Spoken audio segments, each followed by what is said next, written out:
All but the most essential of government services are set to shut down unless Congress can pass a continuing resolution by September 30th. The stopgap measure set for a vote in the House on Friday would keep the government up and running until mid-November. In the Senate, Republicans predict Minority Leader Chuck Schumer is holding a losing hand as he refuses to compromise with the GOP, hoping to blame Republicans for a likely shutdown. Bob Agnew reporting. After a historic state visit to the UK, President Trump and the First Lady are returning to Washington. Meanwhile, the president is cheering the suspension of late-night TV host Jimmy Kimmel. White House correspondent Greg Cluxton has more. The president called Kimmel's suspension great news for America. He said a horrible thing about a great gentleman known as Charlie Kirk. ABC pulled the show after pressure from Trump's FCC chairman, but the president said it wasn't a free speech issue. You can call that free speech or not. He was fired for lack of talent. Writing online, the president called for the removal of NBC's late-night hosts, Jimmy Fallon and Seth Meyers, citing horrible ratings.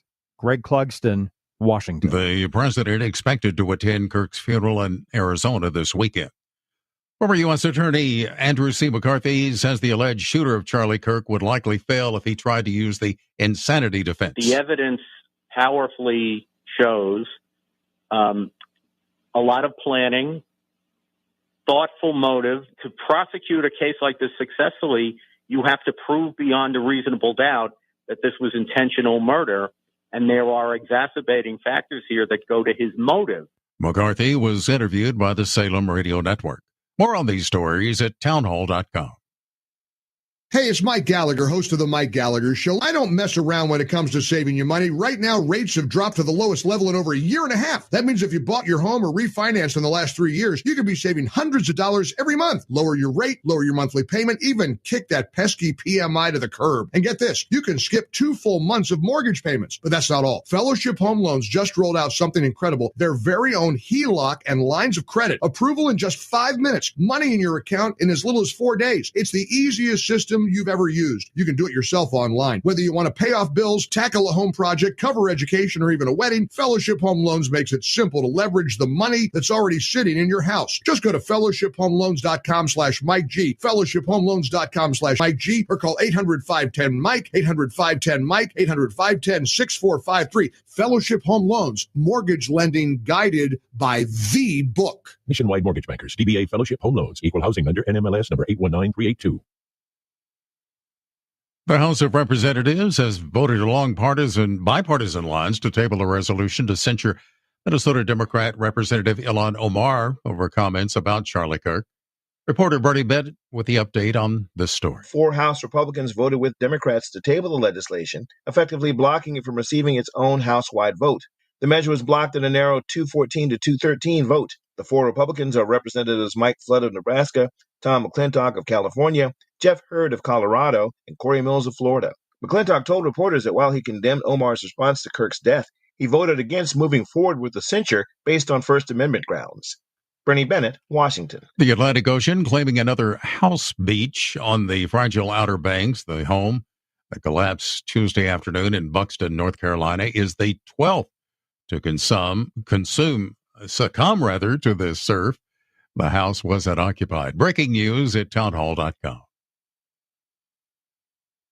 Amazon investing more money for many of its U.S. workers. Amazon says that it is making a $1 billion investment to raise wages and lower the cost of health care plans for its U.S. fulfillment and transportation workers. The average pay is increasing to more than $23 per hour. Full-time employees, on average, will see their pay increase $1,600 per year. Amazon also says that it is lowering the cost of its entry-level health care plan to $5 per week and $5 for co-pays. I'm Lisa Dwyer. A recall for Toyota and Hyundai. Toyota recalling autos because the instrument panel display can fail and not show the driver critical information, including vehicle speed, brake system, and tire pressure warning lights. The Hyundai recall includes Palisade SUVs in which the seatbelt buckles may fail to latch and not properly retain passengers in a crash.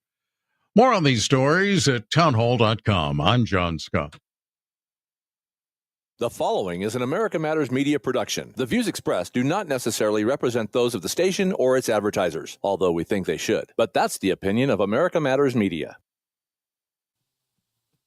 Vote for me and I'll set you free. It's just another word for nothing left to lose.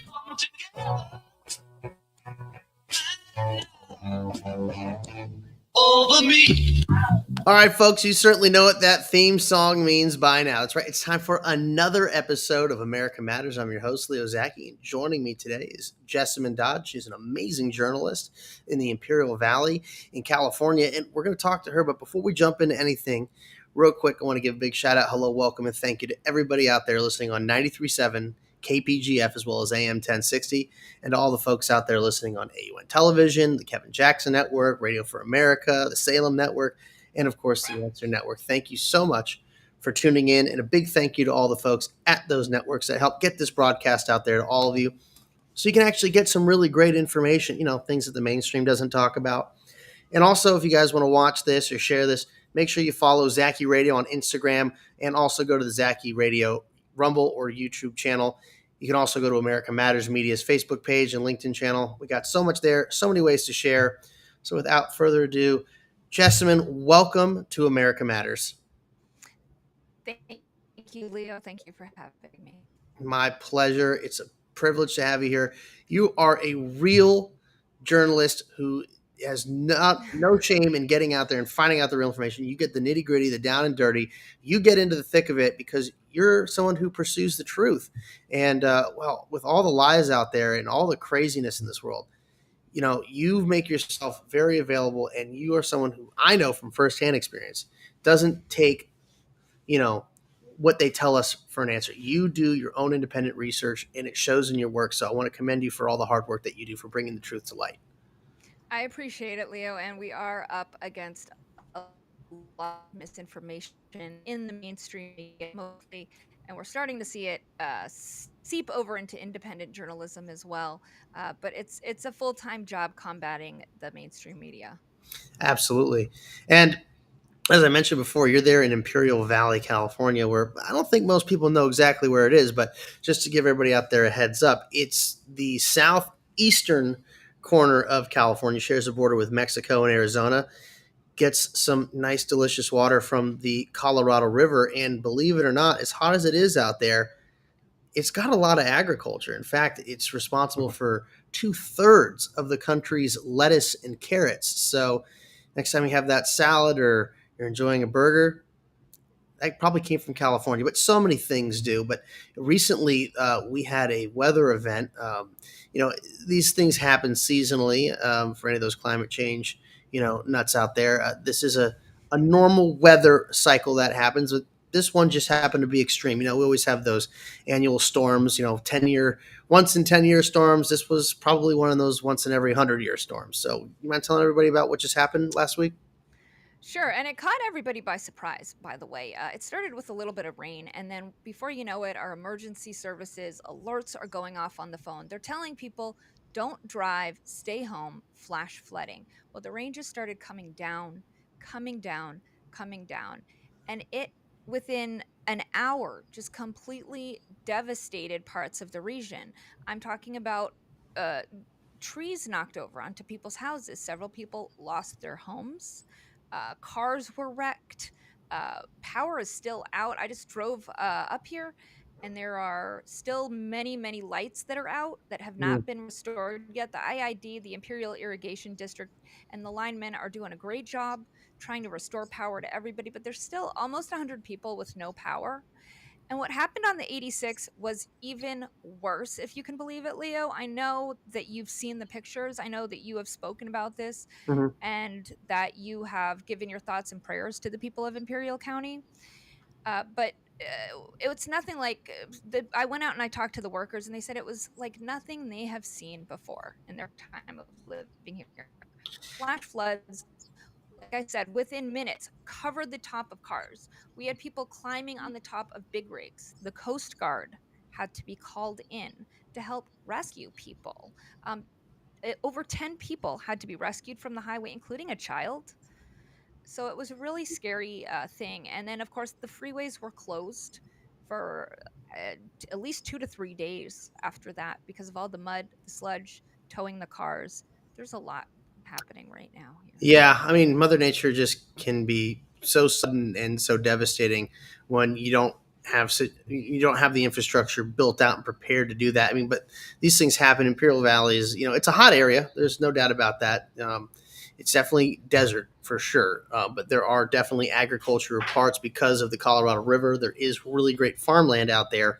It's so hot and it doesn't get rain as often as it should that when large amounts of rain come, and it's monsoon season, so anybody who's ever lived out in Arizona like I have when I was in Tucson going to school, it's part of the seasonal weather that takes place. And so the ground just can't absorb that rush of sudden water, so it turns into flash flooding, and with that, everything that comes with it, the debris and all that.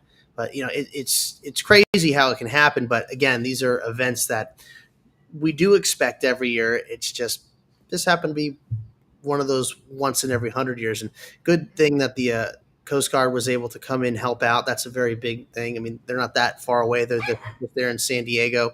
So that all makes things a lot easier when getting people help. It's just unfortunate that it happens. But, it was really bad. Oh, yeah. Yeah. No, we're gonna keep talking about this. We got to take our first break here on America Matters, talking about what happened there in Imperial County with the flash flood. I'm Leo Zacky, and joining me today is Jessamyn Dodd. We'll be right back.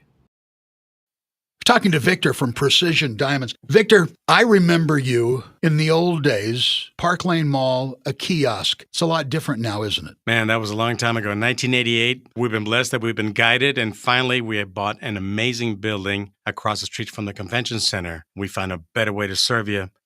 We call it home. We managed to create amazing energy. And when we say welcome to the family, boy, we really mean it. It is a family affair. Absolutely. And we couldn't have done it without our wonderful customers who believed in us for all of 27 years. So I'm here to really say thanks to all of our wonderful family members who we started as customers, who now we know each other's children's and grandchildren. All those years ago, a little kiosk in Park Lane Mall. Park Lane Mall's not there anymore, but you are still here. Yeah, we have solidified our future by buying this beautiful building on Virginia Street. So we're there to serve you.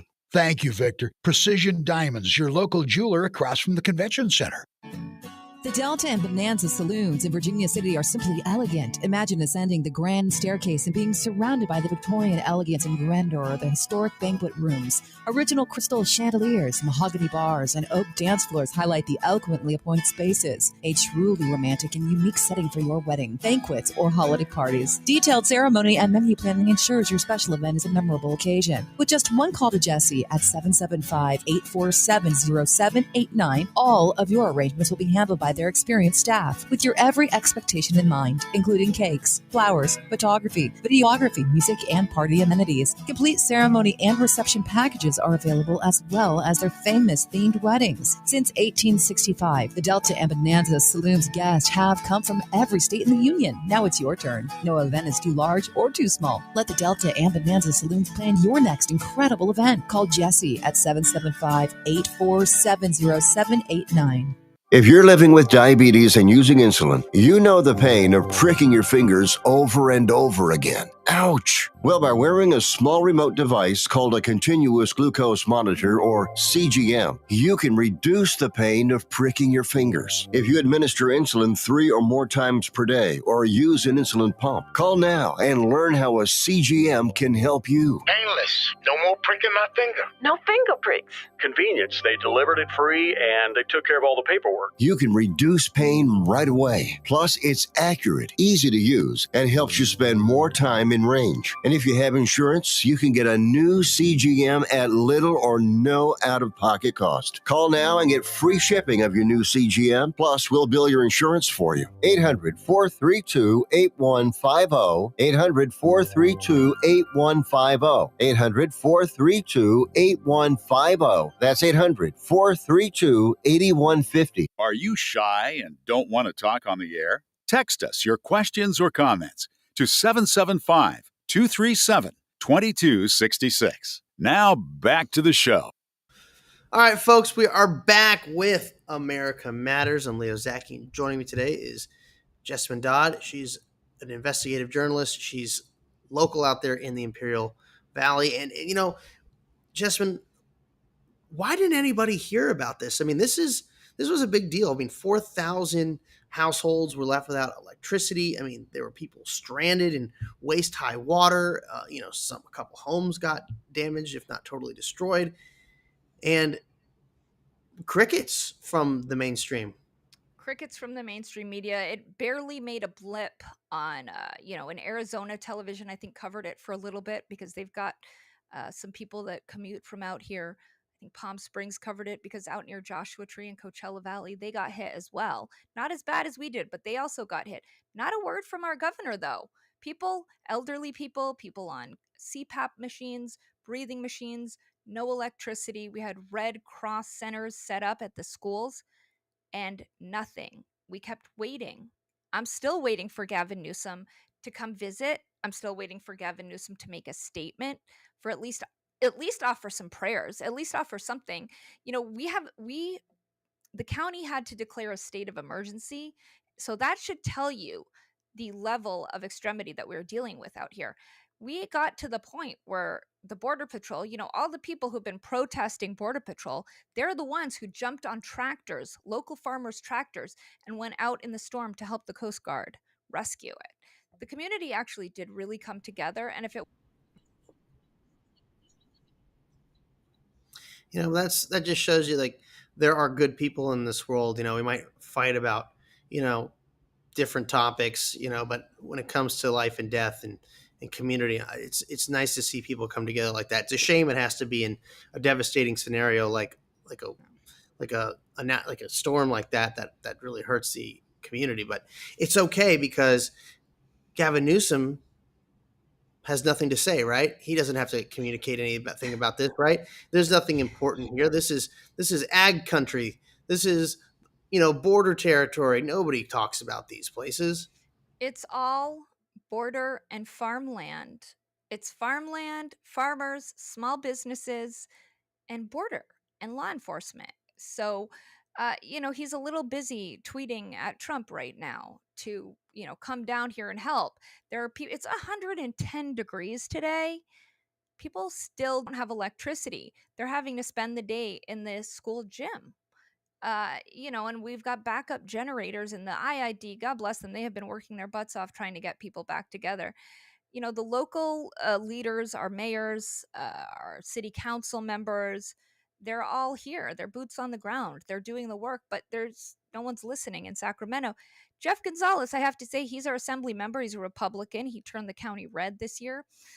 He's the only one that's made a statement. He and you, Leo, you're the only two that have spoken up about what happened to people in California. Why is that only the Republican state leaders have spoken up? Well, I think it has to do with, for me, I mean, this is my home state. I'm very familiar with all the counties and, again, ag background. So when I hear about something like this impacting communities, especially ag communities, it definitely is. It strikes a chord with me. It's just it's embarrassing from Sacramento not to do anything, not even comment, nothing from Gavin Newsom because, LA has to be on fire for him to show up down here, but meanwhile, like you mentioned, he's tweeting at Trump or he's telling, CEOs of big corporations that could bring in thousands of jobs to go F off. That's more important than the people. And the other thing this really goes to show is that we do expect rain even in these drier areas. This monsoon season is typical for that region. Why are we not preparing with infrastructure to handle this? Why aren't we building better drainage? And, since we get such a vast amount of rain, why aren't we building the reservoirs out there to harness it too? I mean, these are all, in my opinion, common sense things you would want to do in a place that you would expect rain like that. Yeah, and then you drive up the 86 going to and from Palm Springs to Coachella, and it is very, very dry. And you notice the second you cross over into Brawley, where it all becomes these green fields of vegetables. And those absorbed the water pretty well. They've got irrigation systems for the vegetables, but there's people that are actually living out there. There's people that are living in Calipatria. There's people that are living still out by the Salton Sea. They're still trying to revive it. We've got Lithium Valley here. I mean, shouldn't that interest him a little bit, at least? 18 tons of untapped lithium. Does he care about that at least? I don't know, because the people here are, if it, like, again, if it wasn't for community, I don't know what would have happened to a lot of these people, especially the elderly people and people that are very, very low income, underserved areas. The roads need fixing. We need drainage. We shouldn't be overlooked just because we're a rural community. Just because it is a rural community, why? And you think about that too. It makes me think, how many other communities in California, when you're driving up the highway and you see these little towns here and there, what's happening there? Are they going through the same thing? I don't know, because our governor doesn't tell us. We don't hear about it on state news. We don't hear about it nationally. And I just got this notice from the IID today, and it's talking about, and we can talk about this later. It says the district draws exclusively from the Colorado River. We're right along the Colorado River. We don't use state water project. So we don't have any of that out here. We're strictly using canals, the Colorado River, that goes out into the Salton Sea. But places like, well, what we saw, we're seeing right now, there's fires up north in California. We saw it in Pasadena. Where's the water? Why? We're getting all this rain and people are going, great, we have all this rain. Great, we have all this rain. It's moisturizing the grounds. It's feeding our grass, our plants, but we're not storing it. So we're still in a drought. How are we getting all this rain and we're still in a drought? That's been the question for the last 10 years. Well, it's a man-made problem. And that's really what it comes down to. I mean, it's the environmentalists that are demanding all this water flow out to the sea for the salmon to swim up that really don't do that, or the smelt that's actually being raised in captivity in UC Davis and then being released into the estuary. And that's the only place they can find them. It's all this emotional first, feelings first, not facts. There's no urgency here. And also, if you ask me, it's a money thing. I mean, it's supply and demand, right? I mean, look, you could have gone to Mammoth Mountain this year and gone snowboarding into July. Last year, you could have done it into August. So it's not that we're not getting the water. We're just not managing our resources properly. Right. Yeah. I mean, it feels like California every year we get hit with something. When I was in LA, it was fires, always. Malibu is always on fire every year, and it still hasn't solved the problem.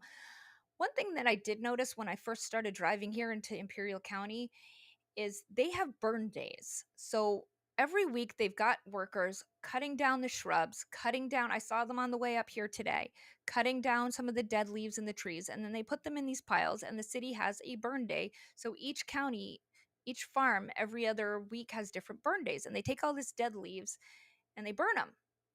So when I first came here and I'm used to the LA fires, I'm seeing smoke and they're like, oh, it's just a burn day. But they don't have fires out here. Isn't that interesting? Amazing what happens when you actually manage your wildlands. Mm-hmm. How you can prevent disasters like fire. They said, we don't have fires, but we do get flash floods and we get heat. And today we had a heat index. We had a dust storm coming in, covering everything with dust, and we had more rain. So we're trying to figure out how to deal with flash floods, but we don't have fires. And up in LA, they don't have flash floods, but they have fires. I feel like the leaders in each county can maybe get together and try to solve this problem on a state level. Doesn't that make a little bit of sense to you? Well, I mean, if Jessamyn, if they solved the problems, they'd be out of a job. Besides, we've got a bullet train to nowhere we have to continue to fund that's barely built. Talk about a waste of capital. I mean, but that's the thing. If you actually had leaders that cared about the people instead of, their own careers in politics, because that's such an illustrious and important thing, you could actually be prepared. Not only have infrastructure to channel that water and have proper drainage so those flash floods are mitigated as much as possible, but then have it go to a place where it can be stored, captured, and then utilized. But again, it's about the money. It's the supply and demand. Artificially lower the supply to at the demand level or just below it, you can charge a premium. Because if supply is way up there and demand's way down there, you don't get to charge that premium. So it's all about money. You know the story of the Lorax, right, Leo? where they're Yes, I charging do. them for air. I saw that they have these little canisters of air now at Big Five. And I said, we have literally turned into that Dr. Seuss book. We're charging people for air and water. That doesn't make sense to me. These are like natural resources. Do you know what I mean? Right, but it's all about control, because if they control the water, they can control the food. If they can control your money and they can control your movement, do you have freedom? No. And that's what these progressive. Yeah, I was going to say these progressive leftists. This is what they're moving towards. Well, let's talk about controlling the food too, because I just sat in on a roundtable with all of the farmers here in the Farm Bureau, and one of the main complaints is the push for EVs. They're putting up EV chargers all over, and they said we don't have an EV tractor. Those things don't exist. And if they do exist, where am I supposed to put them out? If I'm out in the field all day, where are we supposed to charge them? Where are we supposed to plug them in? If I'm going up the mountain? So they're charging gas. They keep, you've talked about this a lot. They keep increasing the taxes on gas. The gas price keeps going up. They got to ship these carrots and lettuce and beets out somewhere. And that trucker has to pay for that gas. That means the farmers have to charge more. So now they're charging the farmers more, so the farmers have to charge the people more. And now our food is crazy, and I'm paying $12 for 12 eggs, Right. And it's more than just the gas tax, too. I mean, the gas that truckers have to spend. My best friend in the whole world's a truck driver, and he won't take loads to California for a multitude of reasons. One, obviously, the fuel is crazy expensive, so he loses out on profit there, but he's also an owner-operator, so he has to then go and get the equipment that California Air Resources Board, CARB, mandates that he has to have, and has to then pay for the inspections, and then there's all this downtime, which eats in his profitability. It makes no sense for him to run a truckload out here.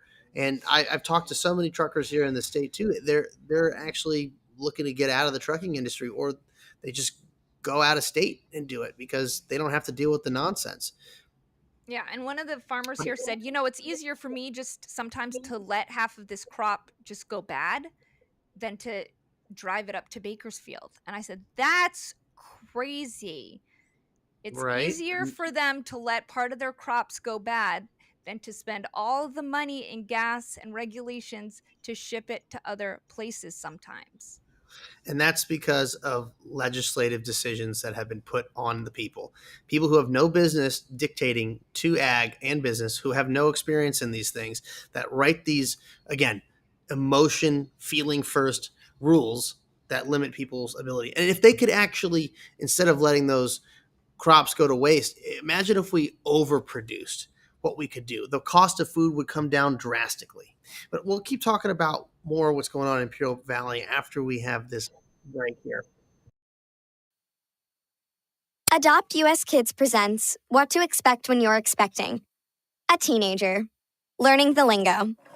Today I'm going to help parents translate teen slang. Now, when a teen says something is on fleek, it's exactly like saying, that's rad. It simply means that something is awesome or cool. Another one is totes. It's exactly like saying, totally, just shorter. As in, I totes love going to the mall with Becca. Another word you might hear is jelly. Jelly is a shorter, better way to say jealous. As in, Chloe, I am like so jelly of your unicorn phone case. You don't have to speak teen to be a perfect parent. Thousands of teens in foster care will think you're, rad, just the same. To learn more, visit adoptuskids.org. A public service announcement brought to you by the U.S. Department of Health and Human Services, Adopt U.S. Kids, and the Ad Council. If you're living with diabetes and using insulin, you know the pain of pricking your fingers over and over again. Ouch! Well, by wearing a small remote device called a continuous glucose monitor, or CGM, you can reduce the pain of pricking your fingers. If you administer insulin 3 or more times per day or use an insulin pump, call now and learn how a CGM can help you. Painless. No more pricking my finger. No finger pricks. Convenience. They delivered it free and they took care of all the paperwork. You can reduce pain right away. Plus, it's accurate, easy to use, and helps you spend more time in within range. And if you have insurance, you can get a new CGM at little or no out-of-pocket cost. Call now and get free shipping of your new CGM, plus we'll bill your insurance for you. 800-432-8150. 800-432-8150. 800-432-8150. That's 800-432-8150. Well, Jason, I've got to tell you, you're pretty much everything this company is looking for in an entry-level candidate. Great. Your resume isn't quite what we're used to, but you've got a fantastic work ethic. Thank you. And I'm impressed by how you carry yourself. So, should we talk about the job? What? The job? Oh, sorry. Yeah, I have no way of recruiting or even meeting you. This interview didn't happen. It may sound ridiculous, and that's because it kind of is. There's a huge pool of talent your company is missing out on. Meet the grads of life. Who are they? Talent worth knowing about. Young adults of unique determination and experience. An ideal fit for your company in an entry-level position, internship, or even mentorship.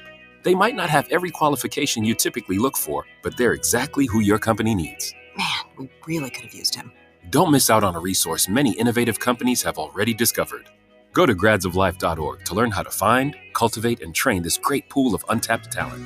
Brought to you by the Ad Council and gradsoflife.org. To join the conversation, call 844-790-TALK. That's 844-790-8255. Now back to the show. All right, folks, we are back with America Matters. I'm your host, Leo Zacky, and joining me today is the phenomenal independent journalist, Jessamyn Dodd. She's down there in Imperial County. She's been telling us about what's going on down there, just between the flood and just the lack of response that we've had from Sacramento, and how little they care and how much they're ruining the industry down there. Believe it or not, there's a lot of ag, and that's because of the Colorado River.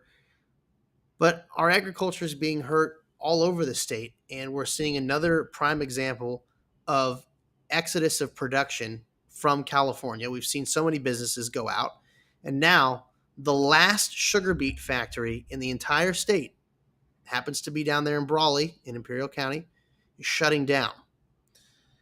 The Hawley Sugar Beet Factory employs 400 people in a town of just 20,000.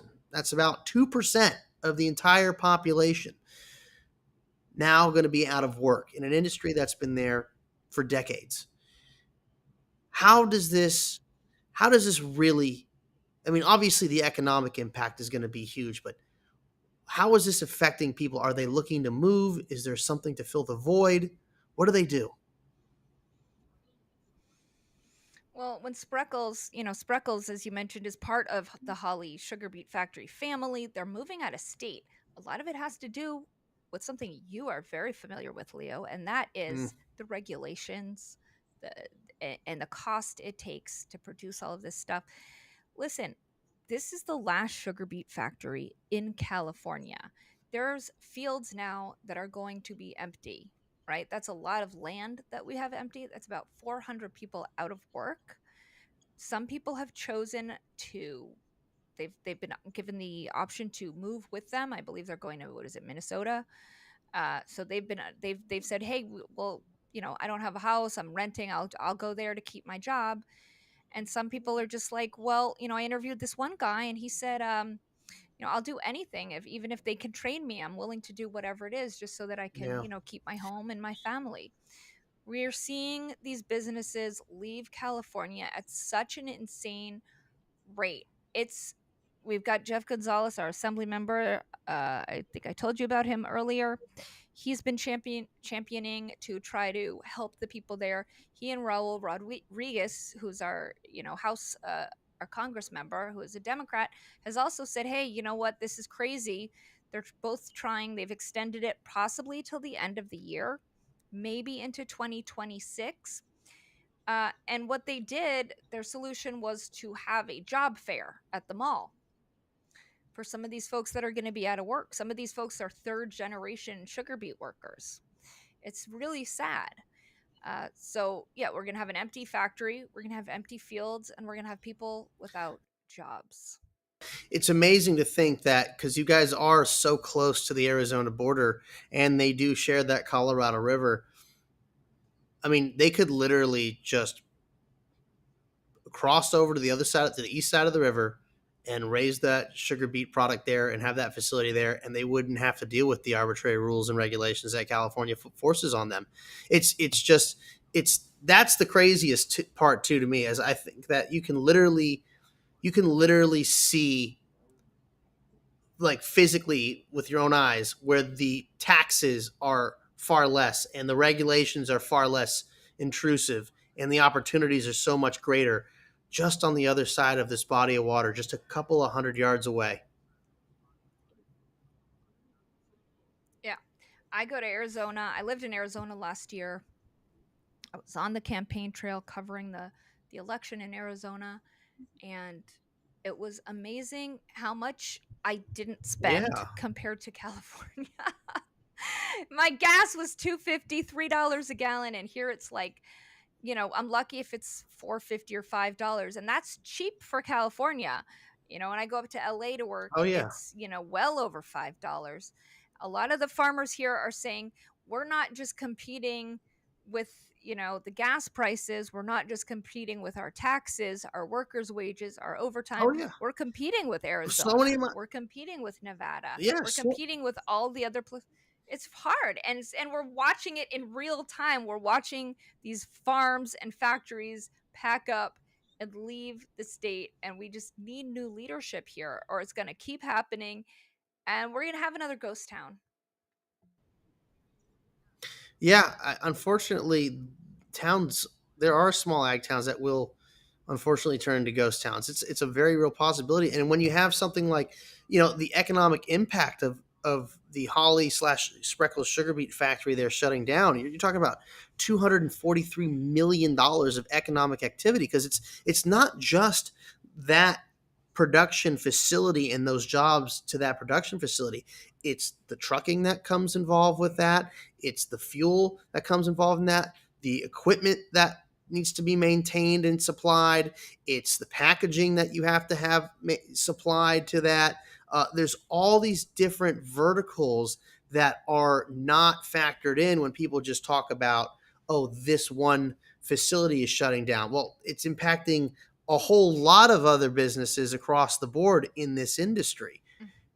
So there is a huge economic vacuum. And think, like you mentioned before, all these companies that have left, not only does that economic activity leave, but the taxable income from that disappears with it as well. And as you mentioned, the gas tax, we rob Peter to pay Paul every year by borrowing, not we, the idiots in Sacramento. They borrow against the perceived or the prospective revenue from the excise tax, and then they take that money and they use it somewhere else. And that's why you see broken roads and the failure of infrastructure being maintained properly. And then you have these storms take place. Well, I'm glad you mentioned and that. Things become far worse. Yeah, I'm glad you mentioned that, because with these workers and people moving out of state along with the company, the people losing jobs and income, that is less taxes for this community. Imperial County is one of the most underserved communities. I thought that, going to sort of inner city, really bad areas, in downtown LA, certain areas, and MacArthur Park, I thought that was bad. There are parts of it, I'm like, well, how is this California? There are people in Calipatria that don't even have running water. It's a very poor area. Some parts are really nice and people have $500,000 homes, but it's got one of the highest unemployment rates in California. So now we're talking about laying more people off, less taxes, less money for the roads, less money for, the drainage, less money for all of that stuff. And the next time we have a flash flood, it might not, right. They might not be able to rescue everybody. How's it going to be able to recover? recover? I mean, people still are like, they're having to do GoFundMes to rebuild their homes. They're not getting to work because they don't have a car, and it's very far in between. And there's like zero public transportation here too. Right. And, and it's also a shame because that facility, that sugar beet factory, was built in 1947. And so it's been supplying jobs for literally 80 years. And it's not that the community changed and outgrew its agricultural roots. It's still very much ag-centric. It's just the affordability for that business to be viable because of the laws and regulations here in California. That's the biggest factor. I mean, there are so many places shutting down. Even my favorite burrito spot is about to go out of business here in Los Angeles. Oh no. Yeah. So I mean, and it's just a mom and pop situation, but with minimum wage being as high as it is, and insurance being as high as it is, and then you have illegal immigrants here that then set up these makeshift restaurants in front of these restaurants where these people doing the makeshift setup, they have no health certificate, they have no business license. No health inspectors come to certify them and check them out, and they're operating illegally. They're not, and I can guarantee you they're not paying taxes. So that's also inhibiting businesses. But where's the law enforcement? Where's the enforcement? Where's the code enforcement? It's not there because the leaders don't care about the people of the state, the ones that actually take the risks and do the work. And you guys are right there on the border. Right here on the border. I have gone on ride-alongs with the Border Patrol. I've gone and sat with the chief of Border Protection. I've interacted with them so many times and had phone calls in person. They took me down to the border. It was an eye-opener. I'll tell you that much. I did not really understand the depth of their operations, what they deal with every day, and I'm watching it. People are saying the border is wide open. You open the border. Blah blah blah. The border's safe. This and that. It's not. It is not safe out here. I've watched the dogs alert to cars and them finding thousands of pounds of fentanyl, children being trafficked. There was a house not that far from where I stay, just on the other side right there, where there were cartel members. They had guns, automatic weapons, trafficked people, you know what I'm saying? And a lot of drugs. And some of them got away, but they managed to get most of the people there. But this is what I watch them every day. I get their reports and their photographs of what they've taken that day. If any of that got in, it would just be disastrous. And we have people who are protesting against this. Do you not want them to stop the fentanyl? Do you not want them to stop the children who, after they take them in, and I don't know if I can say this on here, but for like a sexual assault kit, have 4 different kinds of DNA inside? Like, this is what these people are doing, and there's zero respect for them. Here in my community, there's a lot of respect because, like I said, everybody here is either a farmer, a small business, or law enforcement of some kind, either fire department, border protection, or police, sheriff. And I'm looking at it and I'm going, we're only an hour and a half, 2 hours away from Los Angeles. People here respect them because we see it on our street and we see what happens at that huge wall.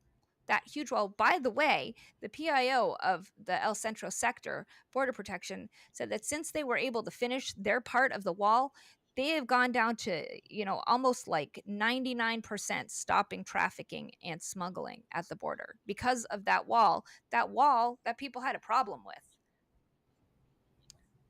Well, it's doing the job it's supposed to do. Is it going to be perfect? No. Is it a hell of a lot better than nothing? That's a for certain. And you're right. The people arguing against this, they're so, again, disconnected from reality. And the worst part is, Jessamyn, is what they found at that house where those smugglers were.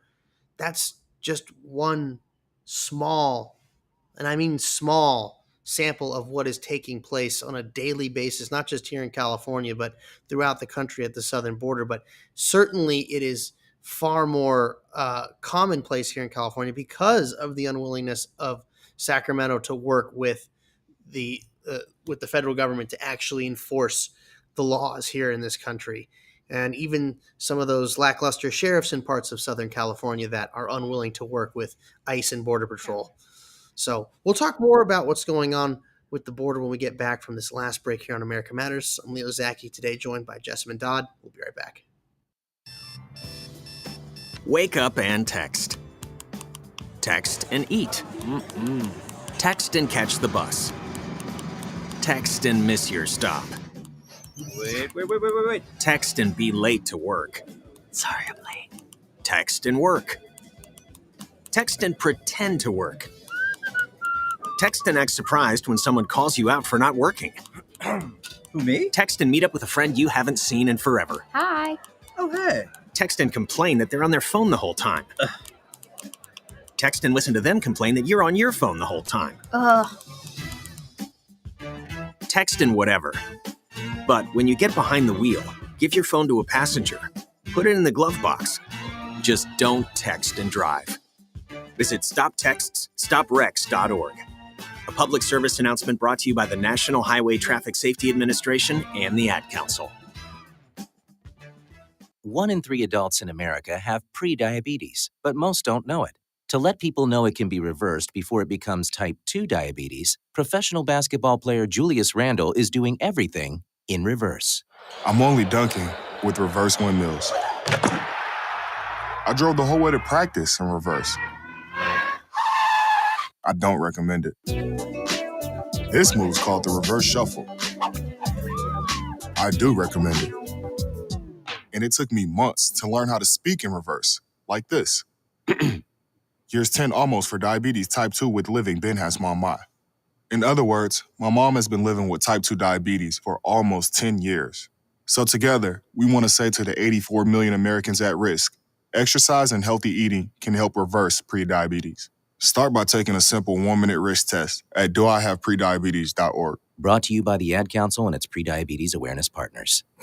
Bet he can't say that in reverse. In Northern Nevada, there's a one-of-a-kind home that provides temporary overnight lodging when veterans or family members are receiving medical care in the Reno area, some from hundreds of miles away. Too often, overnight accommodations are a financial and logistical challenge. Stephanie Tanksley and her husband are veterans who come for treatment from Bishop, California. We were lucky enough to be connected to the guest house so that I could stay for 10 nights when my husband was in the hospital. So I was able to visit him every day. It was just a blessing. Veterans Guest House is privately supported by individual and community donations from people like you who recognize our responsibility to support our heroes. And no government money is received for day-to-day operation of the house. Please support this organization. The Veterans Guest House is an amazing resource for veterans. Supporting this organization is one of the best ways that you can donate your time and your money just to help our veterans and their families. Find out how you can help at veteransguesthouse.org. Want to expand your advertising dollar?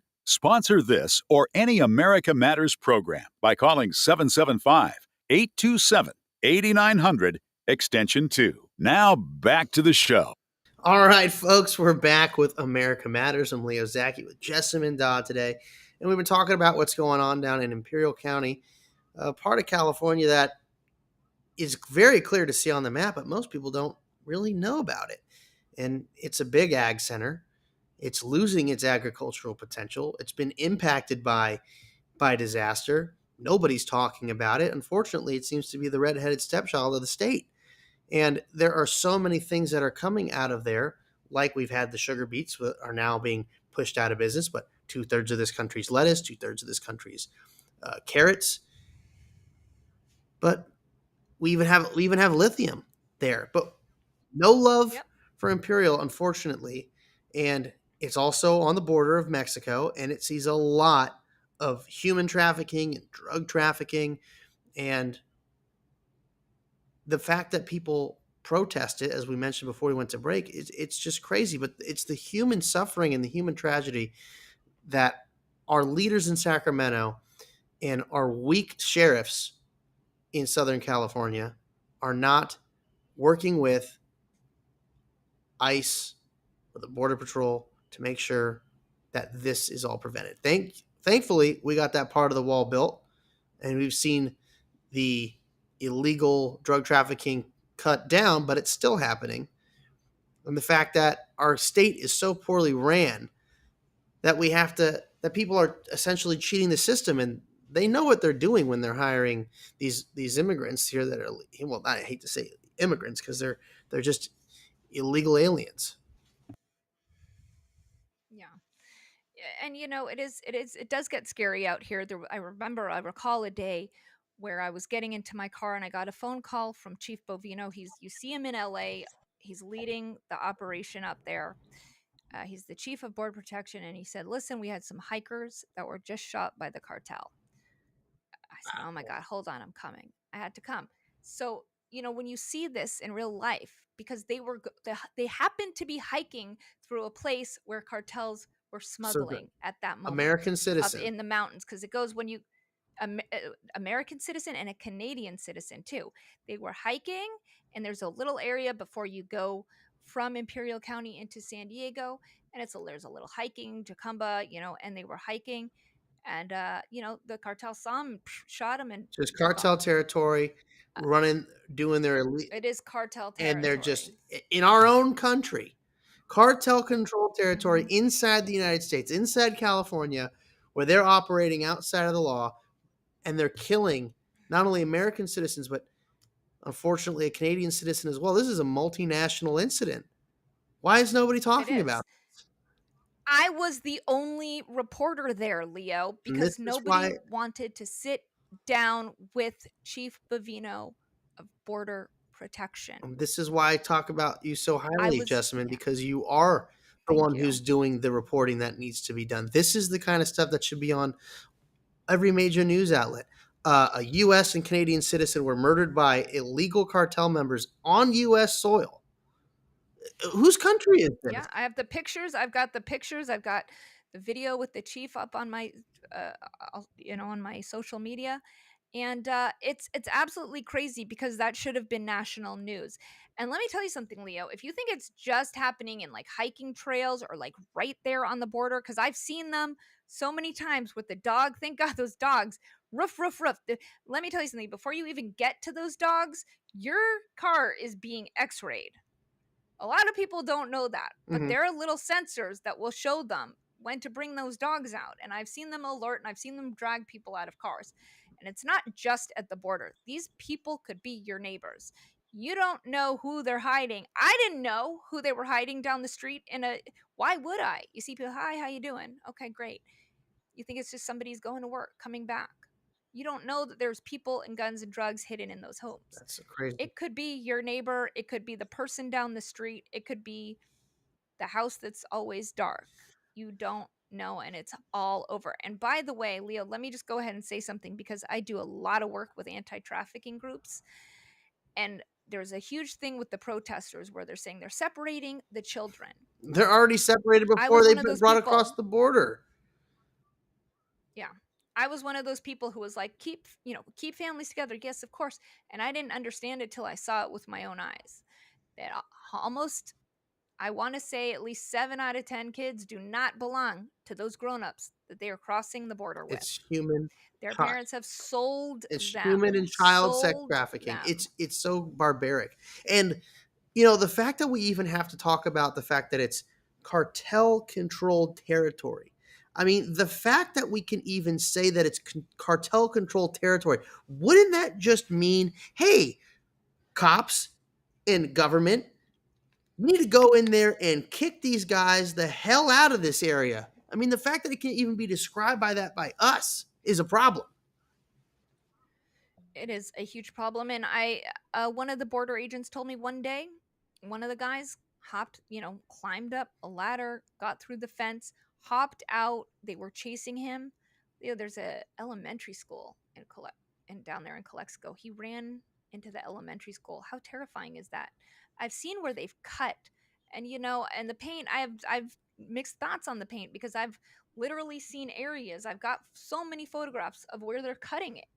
One time they cut it, attached it to a truck, and pulled the whole section of the wall out. These guys they have nothing to lose, Of right? course, and then they're on their side of the wall, right? God forbid.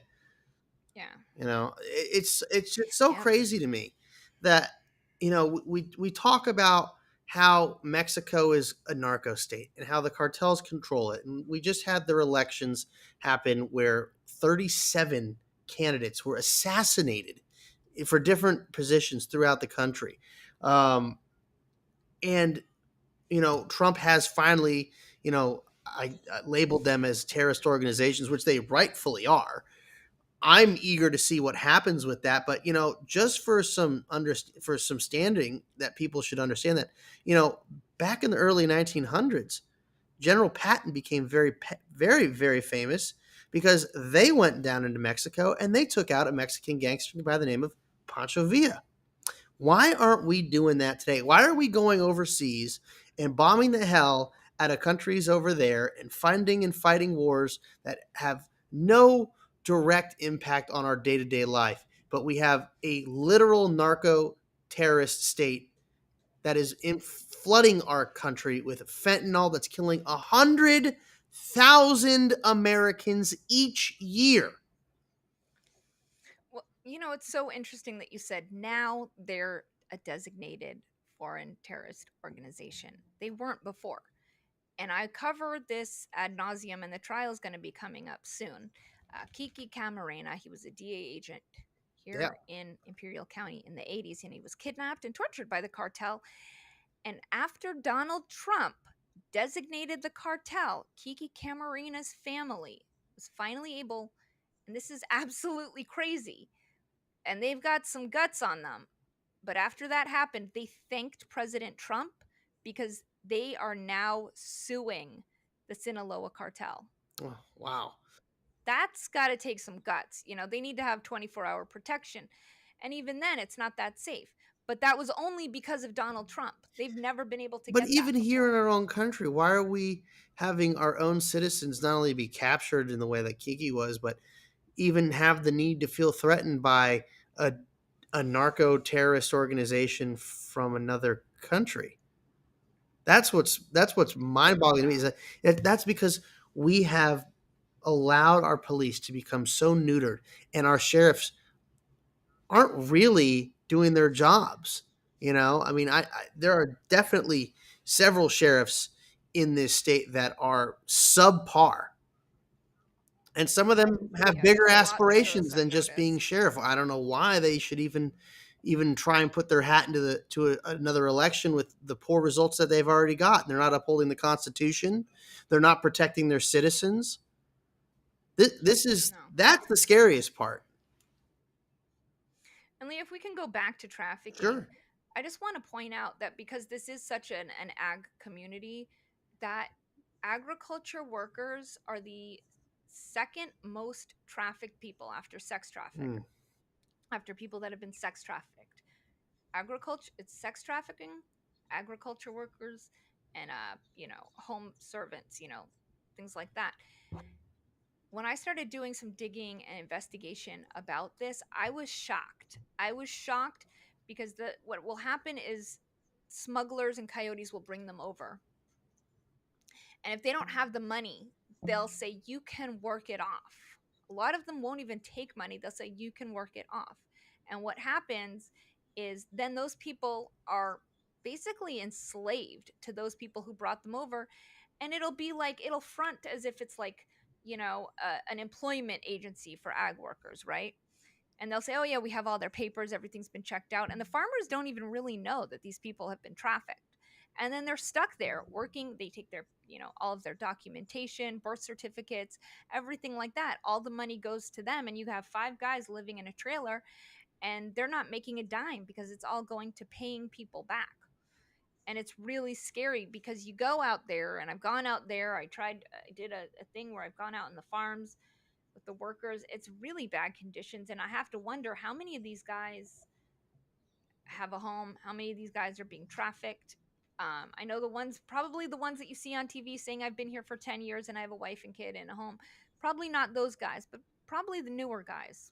Yeah, and it's a really scary thing to think about. And they just don't care about the human cost and what's going on. It's controlled, and it's modern day slavery. I love how there's this progressive left that constantly talks about slavery and reparations and, human rights and all that. Meanwhile, all the things that they're fighting conservatives on are exactly what they're supporting by pushing for their progressive ideals and this nonsense.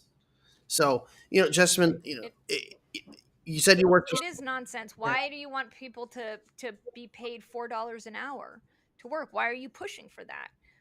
keep the farm workers and let's just pay them $4 an hour or $8 for 2 barrels of strawberries. Why? Wouldn't you rather have them be legal citizens, have legal visas, Yeah.